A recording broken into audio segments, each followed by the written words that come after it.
What is up, Arizona? You're watching 12 Sports tonight on 12+. I'm Cameron Cox. We're going to catch up with the rest of the crew, of course, in just a moment. Every Wednesday night, come hang out with us, right? Talking all things Arizona sports. We're going to tell you the important stories, the ones that matter, and introduce you to people that inspire. This is 12 Sports Tonight, Arizona's OG and longest-running sports show, streaming on 12+. Every Wednesday during football season, we're going to kick off the show announcing the winner of our Friday Night Fever Game of the Week poll. We got 3 great games to pick from. Desert Mountain hosting Saguaro. That's a cool matchup, right? 2 great teams in Arizona. Chandler visiting Centennial. Of course, Chandler, new head coach Ty Wisdom, who won our Fever Coach of the Year award a few years back at Centennial. Andrew Taylor taking over for his dad, Richard Taylor. Then, of course, you got Maryville welcoming Kofa to town, too, as well.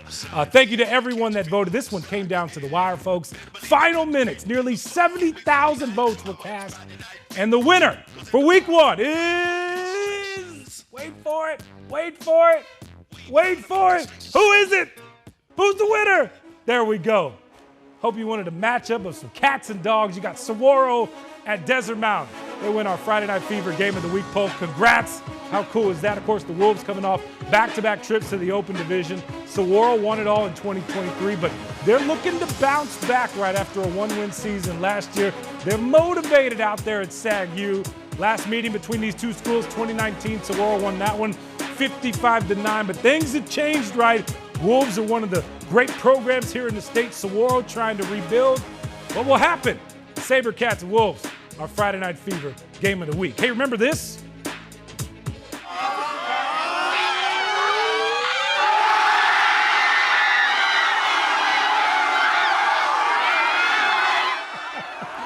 Hey, Conrad Hamilton busted out the dance moves on the Fevers, one of my favorite moments ever, of course. That happened on the road with Lena Washington a couple of years ago.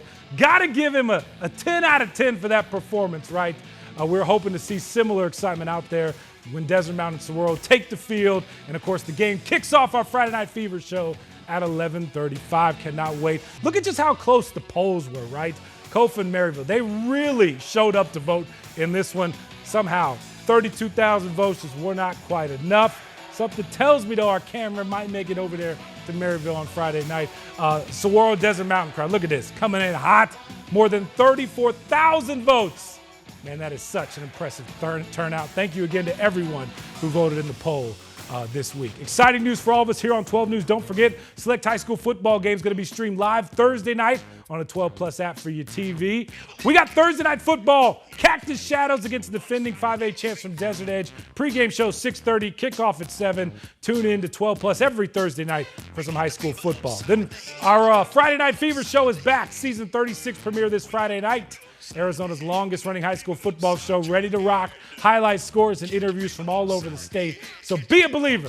Catch the fever Friday night at 11:35. The big name everybody's looking at, not going to be ready to go to start the season. Cardinals making some roster moves today like all the other teams in the NFL. First-round pick Walter Nolan will not be ready for the start of the season. Nolan will continue to be able on the physically unable to perform list with that calf injury. Remember, he missed all of camp with the injury. Now he's going to miss at least the first 4 games of the year. Back-to-back years of Cardinals defensive lineman, first-round pick, starts the year on a PUP list with a calf injury. Cardinals making some other cuts. They cut running backs Michael Carter and DJ Dallas, meaning Bam Knight, remember, had that long touchdown run in the preseason finale? He made the team. They also cut defensive lineman Elijah Simmons and preseason MVP Simi Fehoko. Both could return on the practice squad. Roster's still going to get worked out throughout the week. Cardinals, by the way, open the season in 2 weeks at the Saints. And speaking of New Orleans, local kid won the starting job. Former Pinnacle QB Spencer Rattler going to start in the opener against the Cardinals. He beat out rookie Tyler Shuck, who went to Hamilton High School. This will be Rattler's 7th career start. Still searching for win number 1. It's pretty cool going against the hometown team. Know a lot of guys on that team on the opposite side of the ball. So, definitely want to go out there and play at a high level. Emotions, very excited. Very grateful for the opportunity. Worked my tail off to achieve this, and now it's here, and just ready to work with the guys and get the season going. I feel like we're headed in the right direction, and everybody's excited right now. Obviously I'm super disappointed as a competitor, but I'm ready to roll and support Spencer in any way that I can and this whole team, and I'm just ready to go this week. So what did our insiders think of the preseason? Here's Bo and Johnny from the PHNX Cardinals podcast and our guy Doug Franz from the Doug Franz Unplugged podcast. I thought the intensity was a little bit hit or miss. Obviously, nowhere to go but up from last week in Denver, which was a little bit of a horror show. I liked the effort against the Las Vegas Raiders. I thought defensively, they were outstanding. Offensively, we know what this team can do. They can run the football effectively. The influx of depth on this team should be noted. I think outside, again, of Denver, who they themselves have a tremendous amount of depth, the Cardinals are in a good position now to hopefully finish the year strong, assuming they get high in play from Kyler Murray. Yeah, and tough decisions coming up this week as far as roster cuts go, but pretty much the status quo as far as what needs to happen this regular season, Johnny, where it's like, despite only seeing him for 2 series, it's got to be a big second season with Kyler Murray, Marvin Harrison Jr., this offense taking a step, and of course that revamped defense that we have a lot of confidence. The defensive line additions, pass rush additions, Will Johnson in the secondary should be enough for this team to go from an 8-9 season to possibly double digits in a playoff appearance. I mean, that's what I think is where we're setting those expectations for year 3 under Jonathan Gannon, year 7 for Kyler Murray. There are a lot of pundits out there that think the Cardinals could challenge for the NFC West and win that division. Are you among that crowd? Well, then I would be in that other group of people. I would be one of the pundits there. Sorry, Cam. So you're not here, and they're not winning 12 games, and there's nothing you can say to me now about that. I think that they're not a disaster. I just think they're average. So I see 8 wins, maybe 9 wins. Maybe they get lucky and get into a wild card, but I don't see it because there's so much competition coming out of the NFC North minus the Bears. I don't think they're ready to win the division, so you got to go in by wild card. Unless somebody from the NFC East falls on their face, then there might be a slot that opens up. But I think it's going to be very tough, and it's an odd year. 49ers are good in odd years because that's the only time Christian McCaffrey stays healthy. Even years, they're a disaster. So I think it's going to be a hard play to put the Cardinals in the playoffs. Sun Devil fans, you ready to party together on Saturday? Of course, ASU opens the season against NAU Saturday night, Mountain America Stadium. The Devils return 17 starters from that team that won the Big 12 championship last year. So, Coach Kenny, what's the key to victory? Ball's about moving people. You got to move the people. Yep. If you move the people, you move the ball. If you move the ball, you scored the points, right? It's pretty simple. Football 101, this is Monsoon 101. This was the scene last night in Tempe when that massive dust storm just rolled all over town. All you need is like Sparky and some AC/DC playing, right? My favorite response on social media was from AD Grand Rositi. Glad we watched the seating bowl today. Something tells me, Graham, you're going to have to do that again today at some point. Remember this? A couple years ago, looked like a scene out of a bad movie. That dust just rolling in the second quarter for ASU's opener against Southern Utah. You could barely see anything. It started with dust, then came the lightning, then came the rain. Kicked everyone out of the stadium, delayed the game about 2.5 hours. They finally resumed everything close to midnight. Ugly football the rest of the way. ASU up 21-7 at half. Hold on to win 24-21. Jaden Rashada was the quarterback. Threw a touchdown pass right there. Devils, of course, a lot of excitement around this year's team. Quarterback Sam Levitt, wideout Jordan Tyson, 2 of the best in the country. Talent-wise, this year's squad, even better. Competitive depth on this team is high. I mean, if you look at our depth chart, you could argue like, holy cow, this dude would start at most places. And I think you can do that for a lot of different positions. I think it's a testament to people wanting to be here, a testament to the players wanting to be here, and it pushes each other because you know there's a guy behind you that can play and will play. And I think that's going to be the difference this year is I think we're going to rotate some guys to make sure we get all those guys in the field. It's going to be so cool. Saturday in Tempe. They're expecting a lot of people there. That city's just going to rock. You know, ASU fans are so excited for their team coming off after last year. They opened with NAU, so we figure to get everybody excited for kickoff, their favorite backup quarterback from the 90s sets the tone. Listen. Go Devils, go! Like you're in the stadium, right? Let's go, baby. There you go. Gus Farwell, Jake Plummer's backup from back in the day. Still got the pipes. Game week for the Devils. ASU 4 touchdown favorites over NAU. No surprise, ASU ranked 11th in the country, highest ranking since '98. 17 returning starters, favorite to win the conference once again and go back to the college football playoffs. They are the hunted instead of the hunter, right? ASU expecting to have a sold-out crowd and a record number of students there at the game. Devils were undefeated at home last season. This season, game days, Tempe, going to be just as good. I hope it's like last year. I hope there's a true advantage. I hope our guys run out of the tunnel and they're like, holy cow, there's 14,000 students like that you're staring at as you run out on the field after the fireworks. And then you look at to the left and your right, and the crowd's packed. And I think that's the environment that's going to happen, based off ticket sales and the renewals and all that stuff. I really believe the environment on Saturdays are going to be unbelievable. Guys, Sun Devil fans have been waiting such a long time for this. Like, we remember years ago, I was talking with somebody about this day of practice. Like, they were begging people to go to games. They're going to sell out against They're going to near sell out. I guarantee that's a big turnaround. Yeah, it's just crazy to think about before Kenny got here, where that program was, where the excitement was, where the investment from the community was. And now Tempe is the place to be on Saturdays for Kenny Dillingham and this squad. A lot of likable guys that are out in the community doing NIL deals and giving back on their free times too as well. It's just such a lot of great momentum for this team. It's so well deserved. It all starts with Kenny. Graham Rossini, their AD, if you tweet him, you have a question about game day or something, he'll respond to you. You be Joe Blow off the street. Hey, Graham, this and this. He'll respond. It's just so cool to see how that program has just turned things around. NAU, no slouch, by the way, too, as well. They're ranked for the first time, their highest ranking ever. And the Lumberjacks coming off a good season last year. And according to them, it doesn't matter who the opponent is. They're going to show up ready to play. Listen. Lincoln, ASU, Montana State, UC, we're going to treat every game the same. There's really no nervous for this game because it's a big game. We're going to prepare, and that's the preparation is what's going to get us to where we want to be. We treat every game the same. Doesn't really matter the opponent. We're going in 1-0 is our mindset going through the whole season. Remember, they knocked off the Wildcats a few years ago. That likely won't happen. If they beat ASU, you're going to have a little upside-down cake. There's no way. Sam Levitt gathered the team and gave a speech a few days before the season opener. Levitt wouldn't tell us exactly what he said, but we could see the effects of it Saturday against NAU. ASU's star quarterback pulling all the right strings heading into his second year as the starter. It's the comfortability of knowing what I'm actually stepping into. Knowing what it takes to win a game, knowing what it takes to win, multiple games and be a successful team overall. ASU's quarterback is cool, calm, and collected heading into the new season. But at one point this offseason, Sam Levitt's demeanor was different.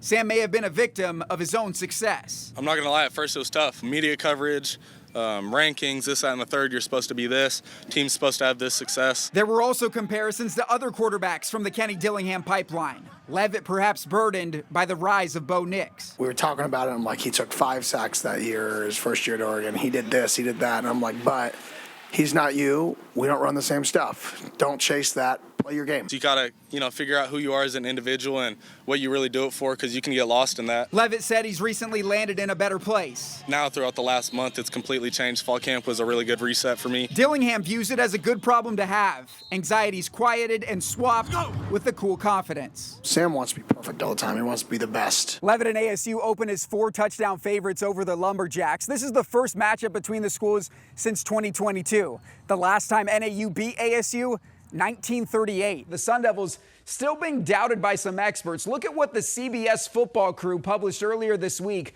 All of them think a team other than the reigning Big 12 champs will win the conference this year. The guy on the bottom left picked ASU to finish in 5th place. Yikes. Doug, what does Arizona State have to do to get some respect, right? They have 17 returners. The coaching staff is back. They have leaders who've been in this system under Kenny Dillingham for now 3 years. What are these people seeing or not seeing out of ASU that we're missing? Well, it's simple. In order for ASU to get respect, you have to ask people that know the game of football. And obviously, CBS has decided they don't need to hire those types of people. One of the things that CBS was saying, which was just ignorant, is they said, well, ASU won 5 games last year that were one-score games. They're bound to have something else happen.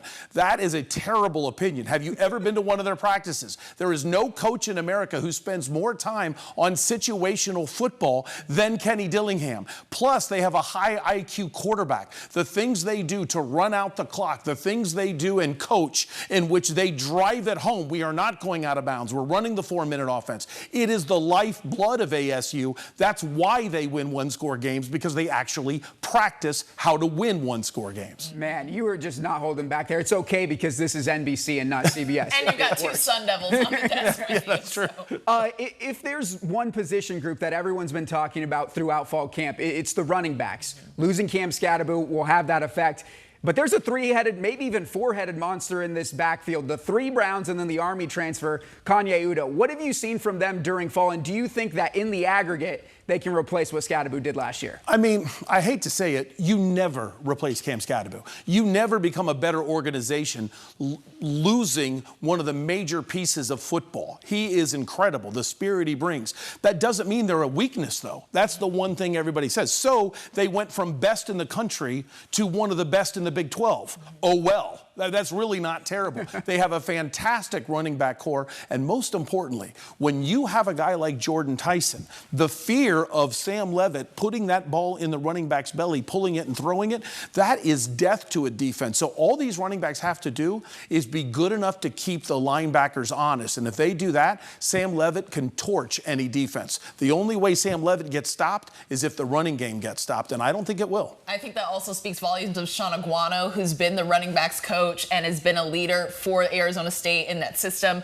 Who he's been able to produce to come out of Tempe is really phenomenal. I love that you mentioned the coaching staff. That's the other thing. When you talk to these running backs, they love their coach. When you talk to the wide receivers, they have a guy that belongs in the Hall of Fame, and suddenly CBS, I guess, is in charge of Hall of Fame voting too. On why Hines Ward isn't in there, I have no idea. And then you have Sam Levitt. When you have these coaches along with the talent of this team, this is why this team is so good. And I think Mateer's going to get drafted, and he's got a great coach in Jason Mons. They have all of the pieces to repeat.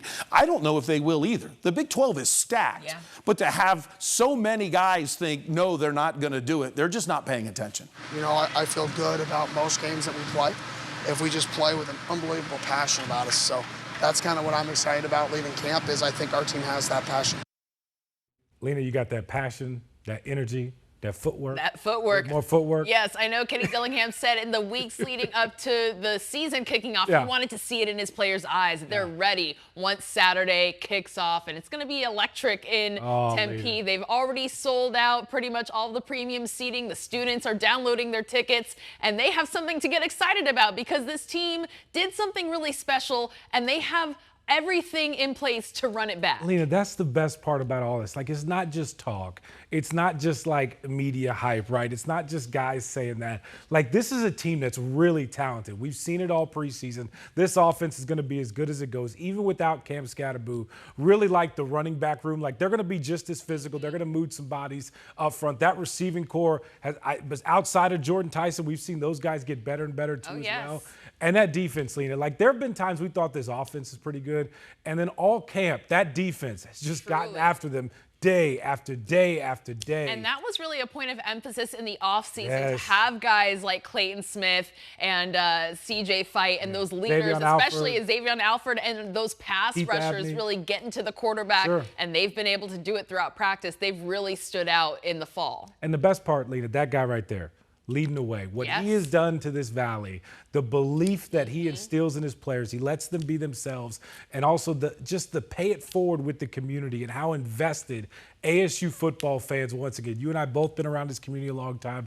You grew up here. It is so cool to see Sun Devil fans walk with their chest out, wearing their maroon and gold all around town, knowing that not only do they have a good football team, they have a great community too as well. And this community has just done a 180 from a handful of years ago. Tempe, all season long, in my eyes, will be one of the best places to watch a college football game. And you know it's going to be rocking with NAU coming down the hill. They have some like 50 kids from the Valley that are going to be on that team.